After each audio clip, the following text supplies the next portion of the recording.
Hi everyone, welcome to Kiki Shiki. Please channel को subscribe करिए और वीडियो को लाइक करिए और साथ में बेल आइकन दबाना मत भूलना, because I am vengeance. Hi guys, welcome to another episode of Kiki Shiki. मैं नाम अभिनीत भारद्वाज और आज हम बात करने जा रहे हैं हॉकाई एपिसोड 3 के बारे में। दोस्तों, मैंने ऑलरेडी हॉकाई एपिसोड 1 और एपिसोड 2 पे वीडियो बना रखी है। अगर आप लोगों ने नहीं देखी तो प्लीज जाके चेकआउट जरूर करिए। प्लेलिस्ट में दिख जाएंगी, नहीं तो आप इजीली चेकआउट कर सकते हैं मेरे चैनल पे। कोई बड़ी बात नहीं है, बहुत इजीली आपको मिल जाएगी। उसी के बाद एपिसोड 3 या फिर इस वीडियो को देखना शुरू करना। एंड एक छोटी सी रिक्वेस्ट करूंगा दोस्तों, आप देख सकते होंगे कि हम 50,000 सब्सक्राइबर से कितने करीब हैं। तो प्लीज़ ज़रा जल्दी हेल्प कर दो, जल्द से जल्द हो जाएं। मतलब बस कर लो यार, आप लोग कर सकते हो, आप लोग पावरफुल हो, ठीक है। तो प्लीज़ अगर आप लोग अभी तक सब्सक्राइब नहीं किया तो प्लीज़ सब्सक्राइब कर देना। एंड अपने दोस्तों से बोल के भी प्लीज़ सब्सक्राइब कर दो। We are very close to 50,000 subscriber. चलिए, मैं आपका ज़्यादा समय नहीं खाता, लेट्स बिगिन द शो।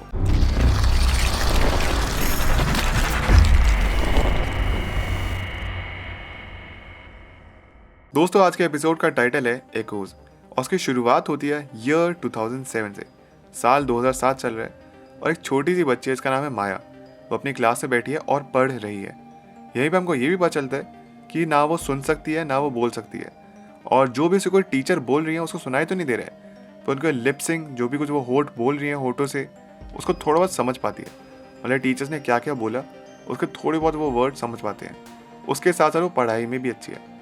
उसी शाम हम ये देखते हैं कि उसके फादर ये बताते हैं कि वो डेफ स्कूल के लिए पे नहीं कर सकते।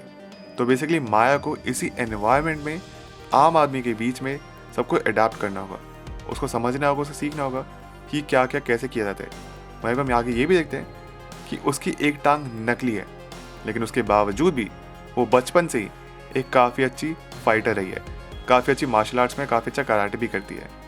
इतना कुछ डिफॉर्मिटीज़ होने के बावजूद भी वो बहुत अच्छी परफॉर्म करती है। वो समझ पाती है, उसकी टांग खराब है लेकिन तब भी बहुत अच्छा परफॉर्म करती है। एंड बाकी सबके मुकाबले वो काफ़ी ज़्यादा इंटेलिजेंट है। आगे हम देखते हैं कि एक रात वो एक अपनी फैसिलिटी में पहुंचती है जहाँ पे रोनिन हमला कर रहा है। एंड जितने भी लोग थे ट्रैक सूट माफिया के, उन सबको मार डालती है, इंक्लूडिंग हर फादर, जिनसे वो सबसे ज़्यादा प्यार करती थी। और इस चीज़ को देख के वो बहुत रोती है। उसके फादर उसकी आंखों के सामने चले जाते हैं। एंड इसलिए सारा का सारा जो ब्लेम है वो रोनिन के ऊपर है। एंड वो रोनिन या फिर हॉकाई से इतनी नफरत इसलिए करती है। अब बात करते हैं दोस्तों प्रेजेंट डे के बारे में। आगे हम देखते हैं दोस्तों कि क्लिंट बार्टन और केट बिशप को अभी भी पकड़ा हुआ है और सामने रशियन माफिया या फिर वही ट्रैक सूट माफिया है। एंड आपस में बातें वगैरह कर रही हैं। एंड केट बिशप बहुत ज़्यादा बोलती है तो एक रशियन माफिया फिर वो ट्रैक सूट माफिया के आदमी आके कहते हैं कि मैं तुम्हारी गर्दन काट दूंगा, या फिर मे बी वो गर्दन काट देगी। एंड तभी हम देखते हैं कि एको की एंट्री होती है, फिर माया की एंट्री होती है। और माया यहाँ पे क्लिंट बार्टन को देखती है कि वो भी सुन नहीं सकते और सब बातचीत करती है। लेकिन क्लिंट बार्टन बताता है कि मतलब हाफ नहीं सुन सकता हूँ, वो बस it's a part of hearing, but मैं ठीक ठाक सुन सकता हूँ। मतलब माया की तरह वो बिल्कुल भी नहीं है। आगे माया के यहाँ पे पूछती है फिर पुछवाती एक ट्रांसलेटर के जरिए कि बताओ रोनिन कहाँ है। पहले तो यहाँ पे क्लिंट बार्टन केट बिशप का नाम क्लियर करता है, कहता है कि इसका दूर दूर कुछ लेना देना नहीं है। वो गलती से इसके पास सूट आ गया था, ऑब्वियसली तुमको देखकर लगता है कि केट बिशप रोनिन हो सकती है। फिर यहाँ पे पूछती है, फिर पुछवाती है कि रोनिन कहाँ है। क्लिंट बार्टन बताता है कि रोनिन मर चुका है और उसका ब्लैक विडो ने मारा है। पर माया को क्लिंट बार्टन की बातों पे विश्वास नहीं है कि मतलब इतने सारे कॉन्सिडेंस कैसे हो सकते हैं। रोनिन सडनली वापस आ गया है, फिर वो मर गया है, फिर जिसने उसको मारा कि वो भी मर चुकी है, यानी कि ब्लैक विडो। तो इस बात पे माया को विश्वास नहीं हो रहा है। माया बहुत से केट बिशप के पास, और माया को वो सब कुछ याद आता है कैसे उसके फादर उसकी आंखों के सामने मर गए थे और रोनिन इसके पीछे जिम्मेदार है। माया को सडनली बहुत ज़्यादा गुस्सा आता है, वो केट बिशप पे हमला करने के लिए पहुंचती है। लेकिन वो जो ट्रांसलेटर था वो उसको दूर कर देता है और केट बिशप काफ़ी ज़्यादा डर जाती है। लेकिन यहाँ पे क्लिंट बार्टन समझाते हैं ये घबराने की बात नहीं है, सब कुछ ठीक हो जाएगा। मैं वापस अपनी फैमिली और ज़िंदगी जीना शुरू करूँगा और तुम भी अपनी फैमिली के पास वापस चल जाओगी, सब कुछ ठीक हो जाएगा, तुम घबराओ मत बस। क्लिंट बार्टन कहते हैं तुम यहीं पर रुको और मेरे सिग्नल का वेट करना। एंड तभी हम देखते हैं क्लिंट बार्टन के हाथों की जो टेप थी वो उसको काट के वहाँ से भाग निकलता है। ट्रैक सूट माफिया की जो फैसिलिटी है यहाँ पे जहाँ पे केट और क्लिंट को पकड़ा हुआ है, दरअसल में पुरानी टॉय फैक्ट्री है। एंड इसी चीज़ का फ़ायदा उठा के यहाँ पे क्लिंट बार्टन इधर उधर से भागता है, प्लस ट्रैक सूट माफिया पे हमला भी करता है। इसी फैक्ट्री की लड़ाई में माया क्लिंट बार्टन का हियरिंग एड भी तोड़ देती है। एंड उन दोनों के बीच में बहुत तगड़ी लड़ाई होती है। क्लिंट बार्टन को उसका बो एंड एरो मिलता है, जिसके ज़रिए उस एरो के ज़रिए वो इस्तेमाल करता है एंड यहाँ पे केट बिशप को भी आज़ाद करता है। एंड यहाँ पे बहुत लंबा फाइट सीक्वेंस चलता है इसी बीच। क्लिंट और केट वहाँ से उस फैक्ट्री से बाहर निकलते हैं और एक गाड़ी में जाकर बैठते हैं और उनका पीछा कर रहे हैं वही ट्रैक सूट माफिया अपनी गाड़ी में और साइड में ट्रक से। केट बिशप उसी बोर एरो का इस्तेमाल करती है। While a time Clint Barton उस टाइम में गाड़ी चला रहा है एंड केट बिशप से यहाँ पे क्लिंट बार्टन बोलता भी है कि ये रेगुलर एरोज नहीं है, ये डिफरेंट एरोज है, ट्रिक एरोज है। तो उनमें से जो एक एरो होता है वो यहाँ पे सामने विंडशील्ड को गंदा करता है, एक एरो गाड़ी को फोड़ देता है, और इसी प्रकार के ये डिफरेंट एरोज हैं। किस तरीके से इस चेज से वो बच निकलते हैं। यहाँ पे वो एसिड एरो का इस्तेमाल करते हैं जिसकी वजह से वो ट्रैफिक लाइट को नीचे गिरा देते हैं। लेकिन फाइनल जो चेज हो रही है वो हो रही है माया और क्लिंट बार्टन के बीच में। आगे वो अलग अलग फिर से एरोस का इस्तेमाल करके सारे का ट्रैक सूट माफिया को चकमा दे के उस ब्रिज से वो कूद जाते हैं, अगेन एरो का इस्तेमाल करते। क्लिंट बार्टन और केट बिशप एक ट्रेन में जाके बैठते हैं एंड क्लिंट बार्टन को वैसे तो कुछ सुनाई नहीं दे रहा है, लेकिन फिर भी जो भी उसके दिल में बात आती है वो जाके केट बिशप को बोलते हैं एंड वो बोलते हैं कि तुम सच में दुनिया के one of the best archers में से एक हो। और उसके साथ वो ये भी कहते हैं कि तुमको फिलहाल डॉग को भी घुमाने की जरूरत है। लकी तो वही जो डॉग जो केट बिशप ने अपने पास रख लिया था। ऑल दो यही सेम बात केट बिशप ने भी कही थी कि डॉग को घुमाना है, बट क्लिंट बार्टन ने हियरिंग एड नहीं पहन रखा था तो उसको पता नहीं चलता उसने क्या बोला।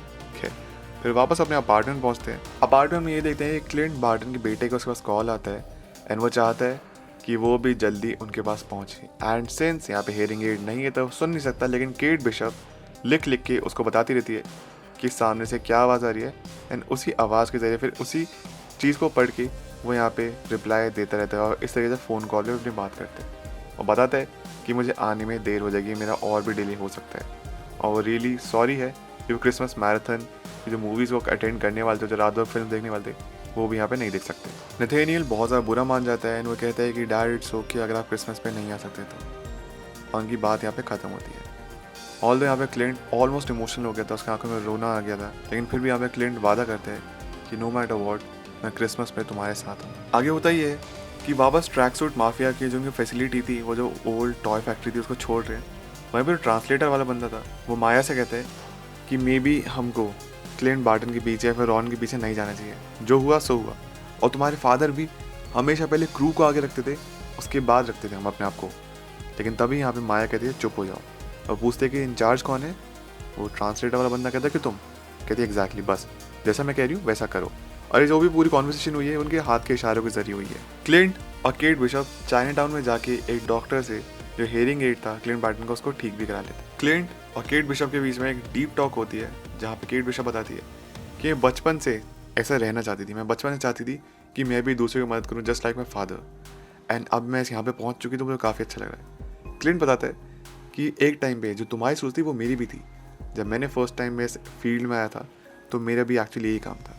खैर उसके बाद फिर यहाँ पे केट कहती है कि मैं चाहती हूँ कि तुम्हारी ऑफिशियल ब्रांडिंग हो, तुमको प्रॉपर कॉस्ट्यूम मिले, लोग तुमको रिकॉग्नाइज करें।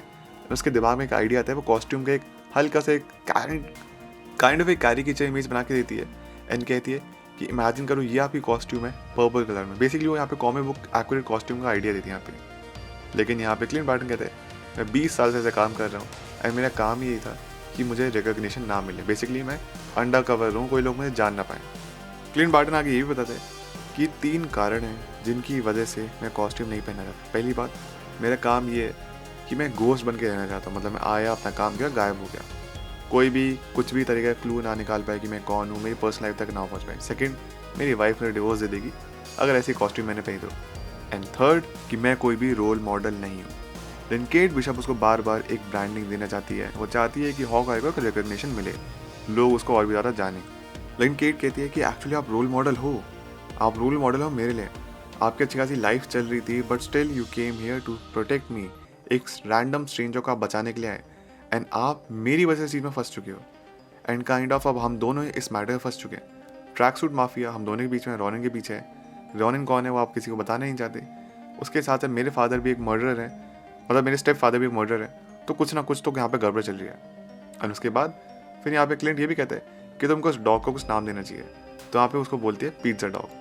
ऑल द कॉमिक्स में उसका नाम लकी है, फिर आगे भी शो में जाके इसका नाम लकी होने वाला है। आगे क्लिंट यहाँ पे केट बिशप को बताता है दरअसल में ये जो पूरा ट्रैक सूट माफिया है इसको माया रन नहीं कर रही है, और जो ट्रांसलेटर है उसके साथ में था माया के, उसका नाम काजी है। और माया के ऊपर भी कोई है जो उसको रन कर रहा है। मोस्ट प्रॉब्ली यहाँ पे एक हिंट है, शायद किंग पिन की तरफ, विंक विंक। केट ये बोलती है कि जैक के ऊपर उसको बहुत ज़्यादा शक है। उसने मतलब बार बार ऐसी चीज़ें करी, इसकी डेथ की वजह से, अरमान की डेथ की उसको फ़ायदा हुआ। जब उस पर हमला किया उसने बहुत ईजिली पैरी कर लिया। उसने वही वो जब बटर स्कॉच टॉफ़ी ऑफ़र करी जो कि अरमान के घर पे देखी थी, तो मतलब कुछ ना कुछ तो उसका लेन देना है। उसके बाद फिर यहाँ पे केट ये भी कहती है कि हमको अपने मॉम की मतलब उसकी मॉम के पेंट हाउस में जाना चाहिए, जिसके थ्रू हम बिशप सिक्योरिटी की डेटा फाइल्स निकाल सकते हैं। इसमें हर किसी का क्रिमिनल रिकॉर्ड उनको मिल जाएगा। क्लिंट और केट पहुंचते हैं उसी पेंट हाउस अपार्टमेंट में एंड थोड़ी बहुत इन्फॉर्मेशन निकालने की कोशिश करते हैं अपनी तरफ से उसी काजी वाले इंसान की। आगे हम ये देखते हैं कि केट अपना कुछ काम कर रही होता है, क्लिंट आगे निकलता है एंड तभी रोनिन वाली स्वॉर्ड लेके खड़ा है जैक और कहता है क्लिंट से ये आगे मत बढ़ना। एंड यहीं पे एपिसोड खत्म हो जाता है। तो दोस्तों ये थी आज की वीडियो, ये था आज का episode. I hope you enjoyed. Please आके मुझे कमेंट में बताइए कि आपका फेवरेट मोमेंट कौन सा था पूरे एपिसोड से एंड आपको सबसे अच्छा कैरेक्टर कौन सा लगा है, हॉकाई एपिसोड 3 या फिर हॉकाई अभी तक जितने भी एपिसोड्स हैं, आप किस चीज़ के लिए एक्साइटेड हैं। Please let me in the comment section below and please do subscribe this channel. We are very close to 50,000 subscribers and अब इसको सब्सक्राइब कर ही नहीं है तो प्लीज़ मेरे 2 और चैनल्स को भी चेकआउट कर लीजिए। मेरा ब्लॉगिंग चैनल अवनीत डायरीज और मेरा गेमिंग चैनल अवनीत प्लेज। उन दोनों चैनल्स के लिंक नीचे डिस्क्रिप्शन बॉक्स में और पिन कॉमेंट में भी है। अगर आप मेरे से इंस्टाग्राम और ट्विटर पर जुड़ना चाहते हैं उसके भी लिंक नीचे डिस्क्रिप्शन बॉक्स में मिल जाएगी, नहीं तो मेरे यूजर नेम आप अपनी सीन्स पे देख ही सकते होंगे। प्लीज़ वीडियो को लाइक करिए, चैनल को सब्सक्राइब करिए, कमेंट करिए, शेयर करिए। मिलते हैं आपसे अगली वीडियो में। अपना ख्याल रखिए and always remember you all are super heroes. Life हमेशा अच्छा करिए। Thank you so much, take care, bye.